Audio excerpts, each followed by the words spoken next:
24 घंटे में 6 फ्लाइट्स भारत पहुंची हैं। 1377 भारतीयों की यूक्रेन से वतन वापसी हुई है।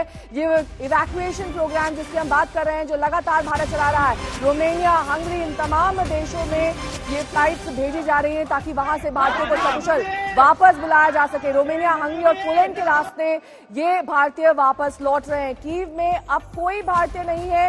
ये औपचारिक स्टेटमेंट अब विदेश मंत्रालय की ओर से दिया गया है। इंडियन एयरबेस से इंडियन एयरफोर्स का C-17 प्लेन भी रोमानिया के लिए रवाना कर दिया गया है, जबकि 24 घंटे में 6 फ्लाइट्स अब तक भारत पहुंच चुकी हैं, जिसमें 1377 भारतीय बताए जा रहे हैं कि वतन वापसी कर चुके हैं। यानी कि प्राथमिक तौर पर अब भारत ये सुनिश्चित करना चाहता है कि उसके नागरिक सकुशल वापस लौट आए, क्योंकि कल हमने देखा था कि कैसे वो दुखद खबर आई थी जब भारत का एक छात्र इन हमलों में मारा गया था। लेकिन अब ये देखिए, इस प्लेन के अंदर की भी तस्वीरें हम आपको दिखा रहे हैं, जिसमें भारत माता की जय के नारे लगाए जा रहे हैं। जाहिर तौर पर एक खुशी का एहसास, एक खुशी की अनुभूति इन सभी भारतीयों में है जो वतन वापसी कर रहे हैं।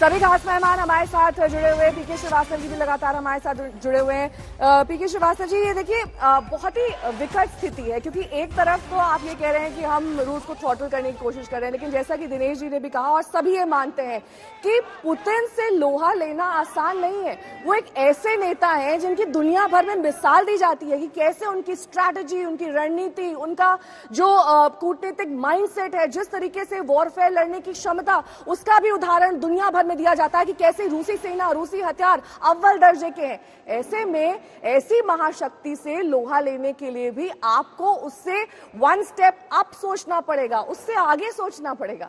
देखिए, ये तो बिल्कुल जानी हुई बात है कि आज से 1 साल पहले तक, अभी तो मेन प्राइमरी एडवर्सरी यूएस ने चाइना को डिक्लेयर किया है और उसको डीरेट करके रशिया को नंबर 2 पे लाए हैं, लेकिन रूस अभी भी एक महाशक्ति है और महाशक्तियों के पास और भी शक्तियां होती हैं। जहां तक फाइनेंशियल मार्केट्स की बात चल रही है तो वो खत्म नहीं होगी। रूस से सभी को ईंधन चाहिए, गैस वहीं से जाता है, तो डिपेंडेंस रूस के ऊपर बहुत लोगों की है, वेपन्स के लिए है, गैस के लिए है और बाकी ट्रेड के लिए है। तो रूस को इतना अलग थलग कर पाना, इन बातचीत से जो स्टेट ऑफ यूनियन एड्रेस में प्रेसिडेंट बाइडेन ने बोला है, वो पॉसिबल नहीं होगा। पॉसिबल क्या होगा कि इसके लिए एक समझौते वाली रणनीति अपनानी पड़ेगी। अगर हम ये चाहते हैं कि यूक्रेन में ये जो घमासान हो रहा है रुक जाए।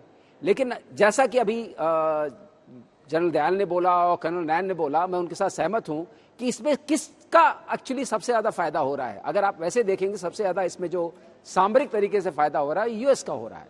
यूएस अपनी आप को इंपोज कर पाने में सफल हो पा रहा है, ये दिखाने में सफल हो पा रहा है कि रूस जो है अब वो महाशक्ति नहीं है। लेकिन यूक्रेन का इसमें बहुत, सच्चाई से बहुत अलग है। सच्चाई अलग है। यूक्रेन का इसमें बहुत नुकसान हो रहा है। भारत का रोल आप कैसे देखते हैं इसमें, क्योंकि भारत भी कहीं ना कहीं डिपेंडेंट है रूस पर, हथियार हम लेते हैं उनसे और आने वाले वक्त में भी लेते रहेंगे।